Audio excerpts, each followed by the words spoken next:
Hello and welcome. I love a good rant. Yeah? And today I would like to talk to you about all the little things that I find quite frustrating in our lovely book community. Now, some of these things might come out as a little bit controversial. I would really like it if we could just have a healthy discussion about some of these things. Because as any community, the book community can also get quite toxic, especially when people don't agree with each other. So let's try and keep this as a safe space, at least to an extent, where we can discuss our differences. Now, with that said, I'm going to jump straight into it, starting with breaking the spines of books. Now, the issue I have is not with people breaking the spines, it's with people raging about people breaking the spines. I am no heretic, you lie!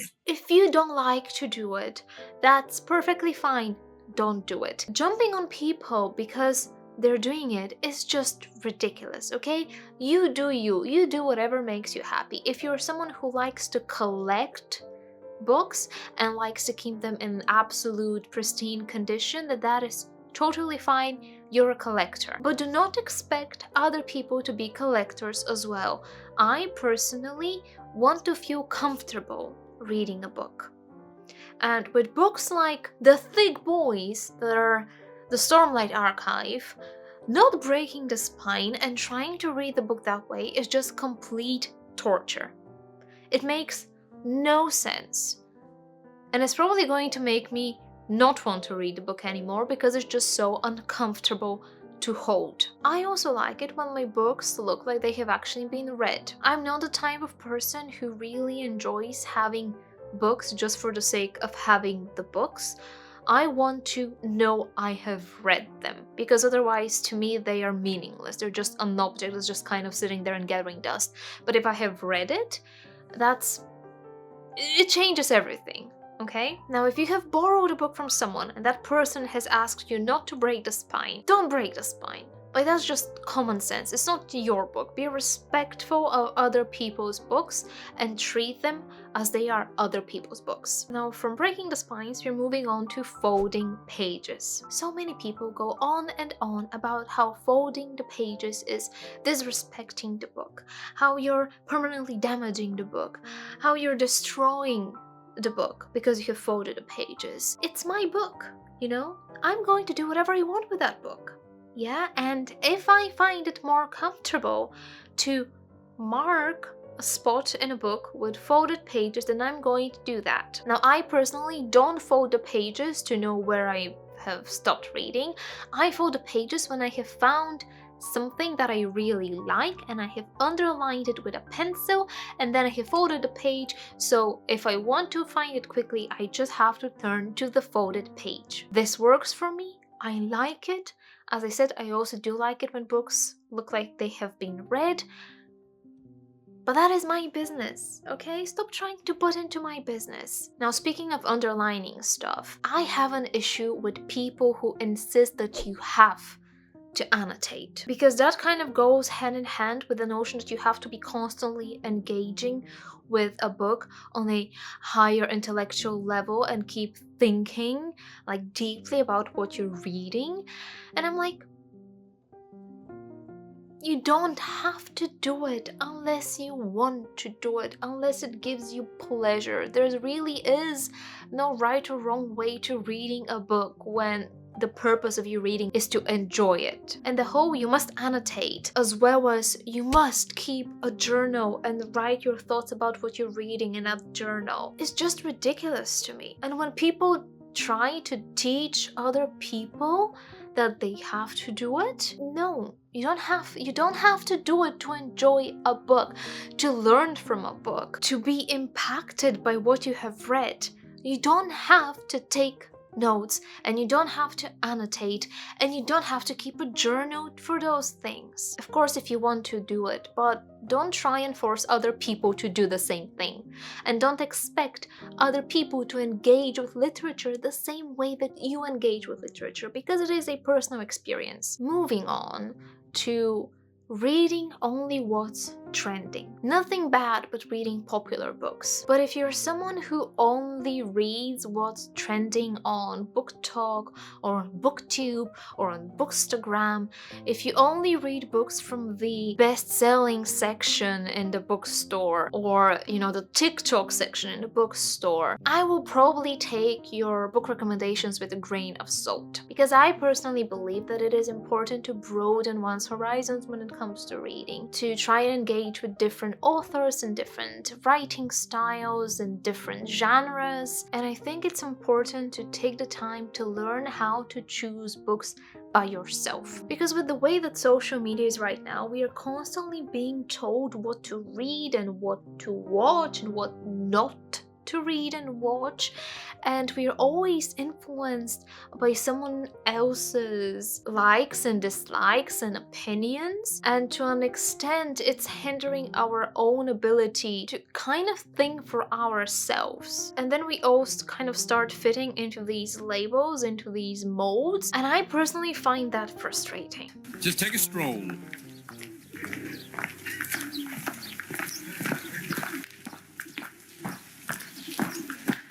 There it is. Left, right, left. Hop! If you notice, everyone started off with their own stride, their own pace. And I didn't bring them up here to ridicule them.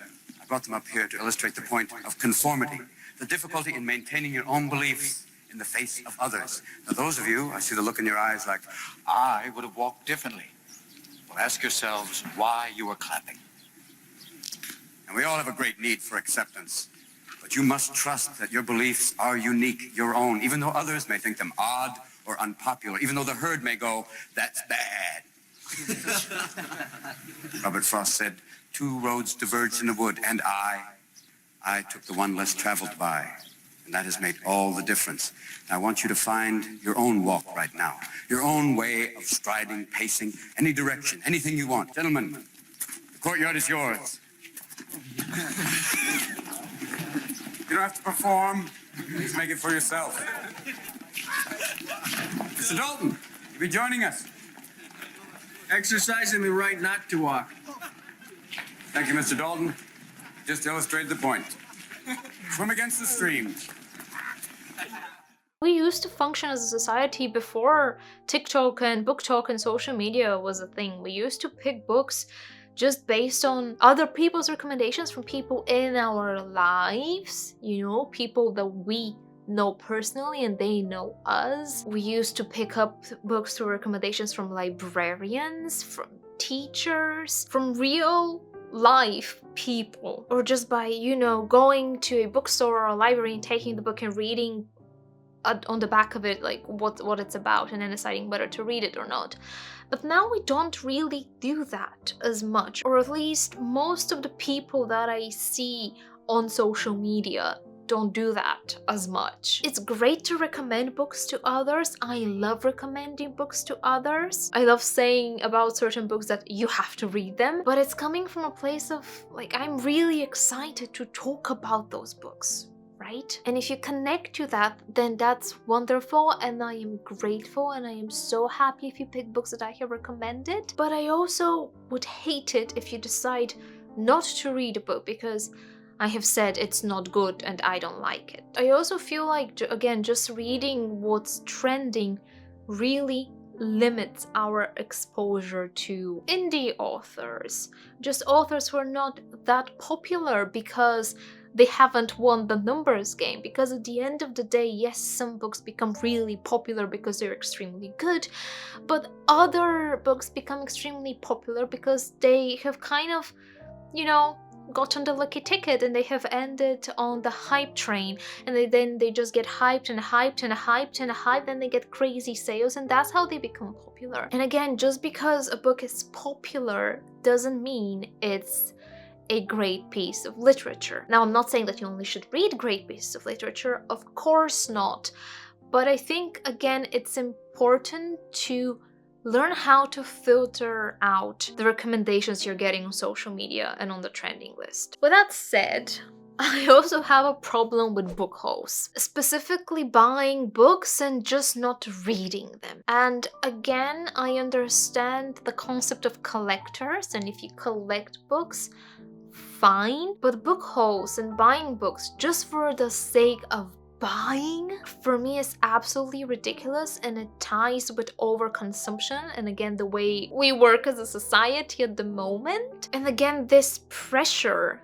that BookTok and BookTube create, that you have to have more books, and that the more books you have, the better. But having the books and reading the books are two completely different things. And I do think we should be a lot more mindful with the way we spend our money.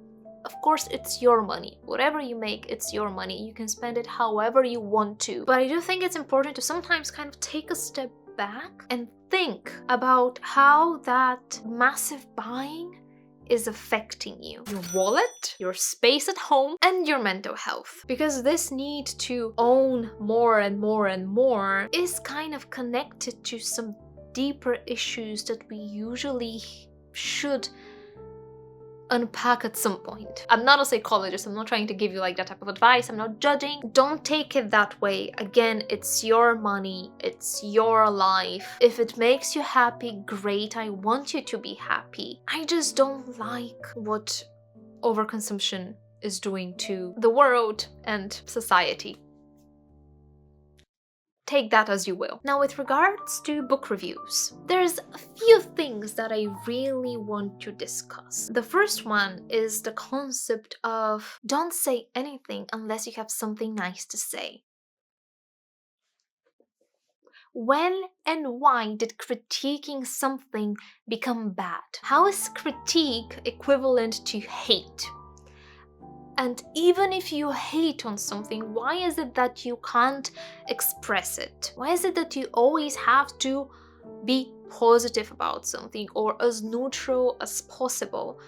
Or you have to like really hype something and everything has to be like heightened positive emotions, but you can't go into the heightened negative emotions. Also, if you don't critique something, how is the creator of that thing supposed to improve, right? Because feedback is important. Yes, there are different ways of presenting feedback.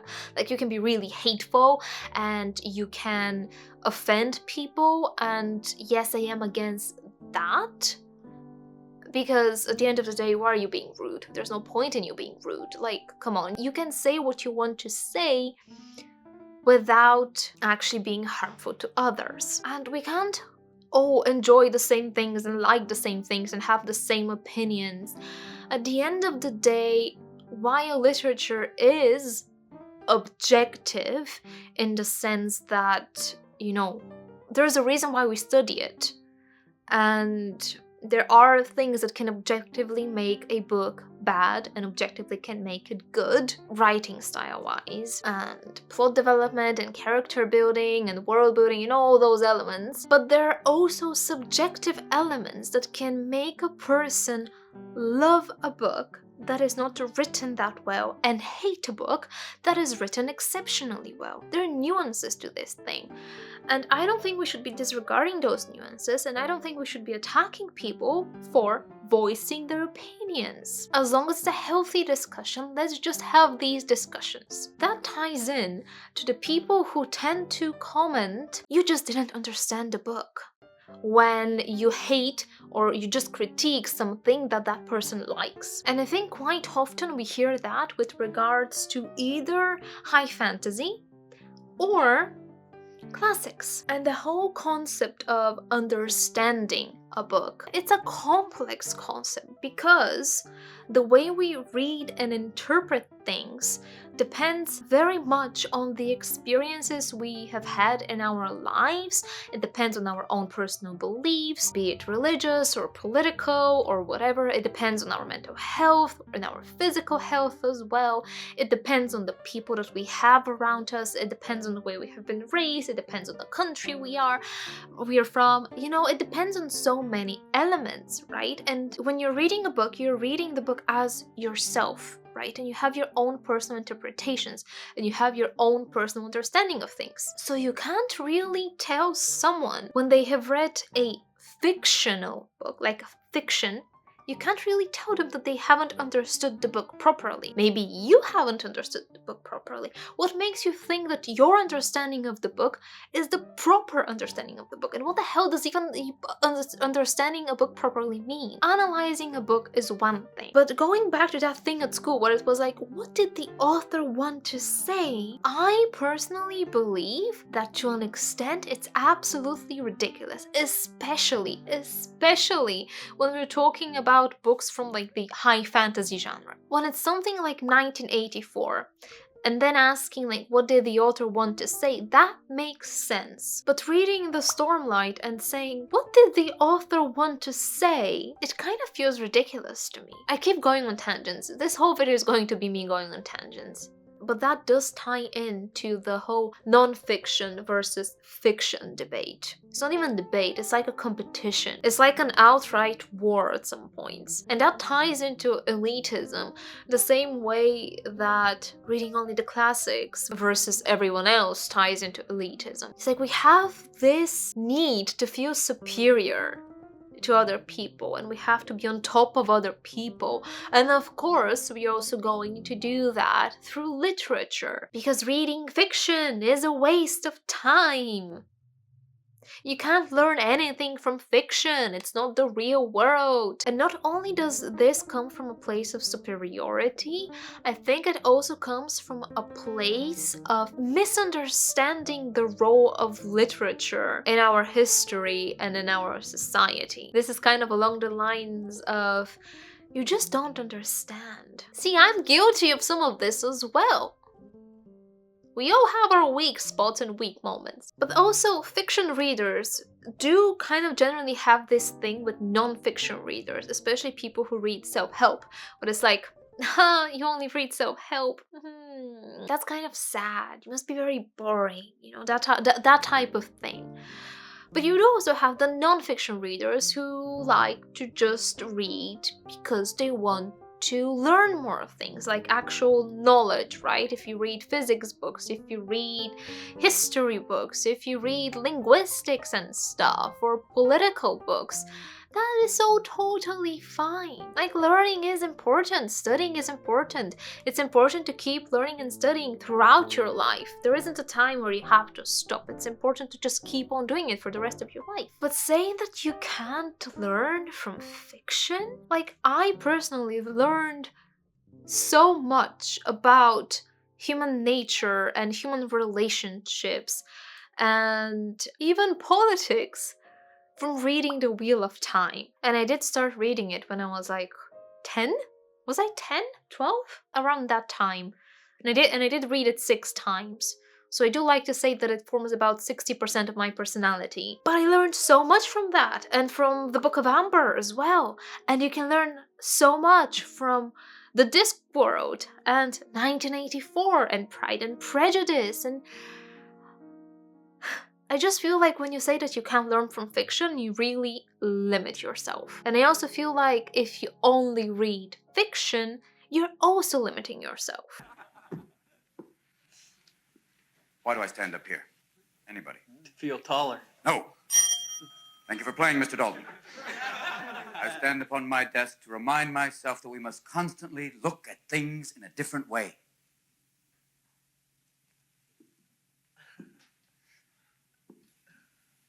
See, the world looks very different from up here. You don't believe me? Come see for yourselves. Come on. Come on. Just when you think you know something, you have to look at it in another way. Even though it may seem silly or wrong, you must try. Now, when you read, don't just consider what the author thinks. Consider what you think. Boys, you must strive to find your own voice. Because the longer you wait to begin, the less likely you are to find it at all. Thoreau said most men lead lives of quiet desperation. Don't be resigned to that. Break out. Anyway, let's talk about reading as a competition. I love my book stats on Goodreads. Yeah, they bring me pleasure. Not so much about the number of books I've read, more about the genres and authors that I read the most. Although wait, that's not Goodreads, that's Storygraph. But yeah, I love that type of stats. And of course it makes me nice when at the end of the year I can see how many books I've read, but not seeing that number is not going to make me stop reading. And having a higher number to aim for doesn't mean I'm going to go and try and read more and more and more. The problem with the competition aspect is that generally that's just what putting a number to something does to us. I want to read 60 books. I want to read 100 books. Oh, that person read 200 books in a year. What am I doing wrong? And then you just keep on going, book after book after book after book, and trying to reach these goals. I'm like, why? Why are you trying to reach these goals? What's actually the benefit for you? What are you actually getting? At this point, are you consuming literature? Or are you just consuming for the sake of consuming? Because there is an argument about remembering what you've read and how much of what you've read you remember. Like, there are books that you kind of consume as junk food, and that's totally fine. Some books are meant for that type of consumption. But there are other books that do deserve a little bit more out of you. The question is, when you just consume and consume and consume and consume, do you fall into the trap of every book becoming a junk food? That's just something to ask yourself. And again, on the topic of broadening your horizons and reading different books, different genres, different writing styles and whatever, it's okay to have preferences. Yes, there could be a specific genre you like the most. There could be a specific author you like the most. Perfectly fine. Understandable, we all have our preferences. My only real concern and issue is that when we fall into this bubble of only consuming that one specific thing, getting out of that becomes harder and harder. And then we just kind of end up living in this bubble. And for me, the way I view literature is that yes, it's for entertainment. It's also for relaxing, but it is also for seeing the world in a different way, learning new things about yourself, about other people, about, politics and history and society and all that stuff. And I, for me, very much dislike the idea of only reading this one thing. If I had to choose the genre that I like the most out of everyone else, it would be fantasy. And fantasy has so much to offer you with regards to, different worlds and political commentary and social commentary and so much more, But again, it's only this one specific genre that generally kind of follows the same rules. And yes, there will be differences in the storytelling, there would be differences in the magical system, in the world, but overall, as everything else, it does follow its own specific patterns. And I think it's important to explore different patterns. And I think that ties in with only reading acclaimed authors, because I feel like that's also a trap that you voluntarily put yourself in. The way that publishing works is that only 1% of all authors that are published actually reach high level of sales that can put them in the top authors list. And so you keep seeing these names, the top 1%, that have gotten there either through, yes, skill and amazing writing and storytelling, but also through social media hype or just getting lucky, that everyone else gets left behind and ignored. And there are so many authors out there that just haven't won that lottery ticket, that are great writers that just go under the radar of most people, because most people, not most people, but a lot of people just reach for that top selling book or that book that won the Booker Prize. And speaking of the Booker Prize and other, literature awards like that. Again, I think it's important to note that those types of prizes and competitions are really influenced by what's popular in society today. So again, you fall into this trap of reading only what people have told you you should read, or you have told you is good enough for you to read. It's smaller authors and publishers that suffer the most from that. And in a way, I think that we as readers also suffer from that, because we're missing the privilege of reading the amazing works of some smaller, less known authors. And again, that's just the way the world works. You know, it's normal. I know it is. It's not just a problem that we have in the book community. But I do think it's something to think about. There is also this notion of only reading the classics because they have stood the test of time, but I think it is important to remember that first, what we consider classics changes. There are classics that are being removed from the list of classics, being removed from shelves because they just don't sell anymore, and the publishers don't make money from publishing those books anymore. And so slowly, a lot of them are disappearing. That doesn't make them less of a classic. They used to be a classic, but they lost their status, and you can't see them anymore because they're not profitable anymore. And again, only reading the classics is once again this connected to the whole thing of we are being told in a way what to read, and we are listening to other people telling us what to read and what's good and what isn't. Like, I know people who say, oh, I only read the classics. Okay, fine. And then I ask, have you heard of the Discworld? No. What is it? It's a fantasy. Oh, I'm not going to read it. Okay, but one of the books is going to be published as a classic. Are you going to read it now? Yes, it's a classic.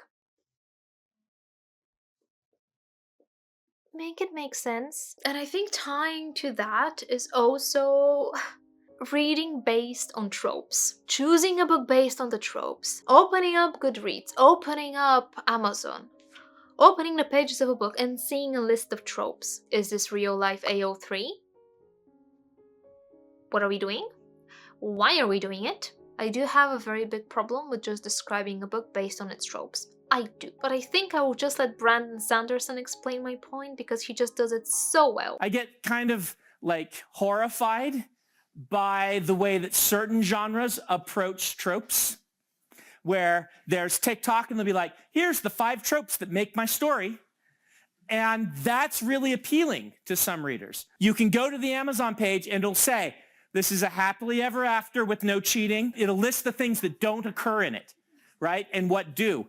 And that's like before the summary, so that the reader knows that, you know, they can throw away this book if it doesn't match before they even, you know. That kind of horrifies me as a reader, because that's not how I approach reading, but that works for a lot of people. I think this is going to be the most controversial one, but it's about the audiobook versus physical book debate. They are different. Now let me explain what I mean. Reading and listening are 2 very different skills. Yes, you are absorbing the media, you are absorbing the material, you know what's happening, you know the story. Yes, you get the story both ways. It's the skill itself that is different, and what you get from that skill, that is different. And I say that as a language learner, right?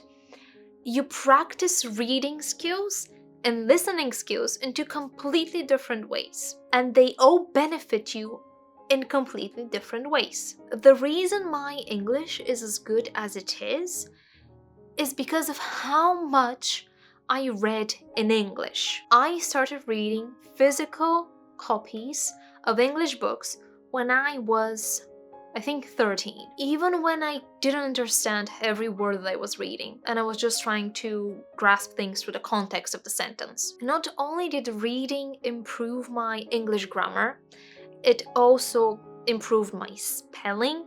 It improved the way I structure sentences, especially when I write, because when I speak, I do kind of get lost in my thoughts and they start rushing and I start speaking very quickly, or I lose track about what I was going to say, or sometimes my pronunciation kind of does some wacky stuff, or my grammar runs away, or I forget words, or my English just fails. You know, it just goes away, it disappears. But when I'm writing, it's completely different. And the reason why it's completely different, and the reason why I found, writing my university essays kind of easy, and I enjoyed doing it. And the reason why when it comes to writing, I can say I have pretty good vocabulary is because of all the physical reading that I have done. And when it comes to listening skills, it's a different type of focus. It's a different type of understanding because you process information differently. I don't know if that makes sense to you. I hope it makes sense to you. And I do make the distinction between I have read a book and I have listened to a book. For me, there is a distinction. I'm not saying that one is superior to the other. Not at all. I'm just saying it's different. And it's okay to acknowledge and accept that it's different. You're learning different skills from the two different mediums of, engaging with that piece of literature. Is it mediums? I will Google that. See, this is what I mean when I say that when I speak, my English escapes me. Anyway, I hope you get my point. Oh, okay, yes, I forgot to mention when it comes to reviews, another thing that I have a problem with is the idea of hating just for the sake of hating. So when there is a popular book, there are some people who decide that they will hate the book, no matter what, even before they have read it. Or they are reading it with the intention of hating it, so they can make a negative review so they could get more engagement. I would say content creators are especially guilty of this because you want people to click, you want people to watch you want people to comment and engage with what you're saying.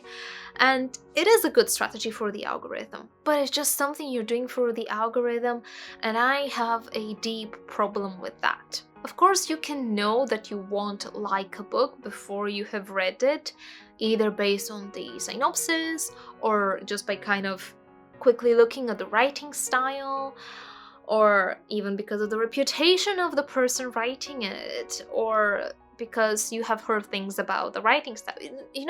That's normal, right? But when you know you're going to hate it, why are you reading it? I know I'm going to hate Colleen Hoover books, so I'm just not gonna read them. Yeah, I'm not doing that to myself. And speaking of doing things to oneself, not DNFing books, even if it's torture to read them. I have been guilty of this as well, again, just out of sheer stubbornness. But it is a waste of time, it's a waste of nerves. If you don't like the book, let it go. Just let it go. Free yourselves from the chains of the things you don't enjoy, the things that don't make you happy. Just let it go. This ties to the competition aspect, and that is stressing about your TBR. Why are you stressing? Why are you adding more stress to your life? Just because you have said that you want to read these books in this period of time doesn't mean you have to. Yeah? Life happens. We have other responsibilities than just reading books. Unfortunately. It's okay not to complete your TBR. Just move it to the next month. The world is not going to end. Just keep moving it and just read the books you want to read. No one's going to judge you. If someone does judge you about that, good riddance. You don't need that type of judgment in your life. Again, just let it go. And finally, okay, this is going to be the last point, although it will probably be controversial as well. I'm not passing judgment, okay? It's just arranging your bookshelves based on colors. This drives me mad. It drives me so mad because I think of the chaos. Because for me, that is absolute chaos. If you do this, to me, you're a chaos monster. There's nothing bad but making your shelves pretty and cute and whatever and aesthetic. It's lovely. I love that. I just keep thinking about the practicality of it, right? Like if I arranged them by colors, I would have to know what color corresponds to the book I'm looking for, and especially if it's a series. And then I have book number 1 here, and then book number 3 here, and then book number 5 here. I'm like, whoa, why? Why? It would drive me mad. Okay, my books are organized by the genre. Okay, so this shelf is just fantasy, right? And it's fantasy and alphabetically. So you have Robert Jordan, Terry Pratchett, Brandon Sanderson, yeah? Then the lower shelf that you can probably see properly, okay, this section here is, again, this is romantasy, okay? Let's just say it's romantasy, fantasy and romantasy. But this section here is just the fairy stuff, yeah? And again, it's alphabetical fairies. Then the rest of it is more the normal fantasy romantasy, but again, it's alphabetical. And then up here, okay, you have the sci-fi alphabetical as well, although Andy LaRue is fantasy, but Vicious is sci-fi. And because Vicious is 2, but Andy LaRue is 1, and that's all they have from V. Schwab, for now it's in the sci-fi section. But when I get the other fantasy books from V. Schwab, it's probably going to move to the fantasy section. But I also can't separate the authors, right? If it's... I can't. The author has to be all in the same place. Same author, same place. Then we have Stephen King, and so horror, although fairy tale is... Oh, this is... Wolves of Color. Okay, well, this is also fantasy, right? But Stephen King is mainly horror, so I'm sticking him in the horror section and he's staying there, right? Okay, here comes a bit the mess, because I'm not sure how to organize that part.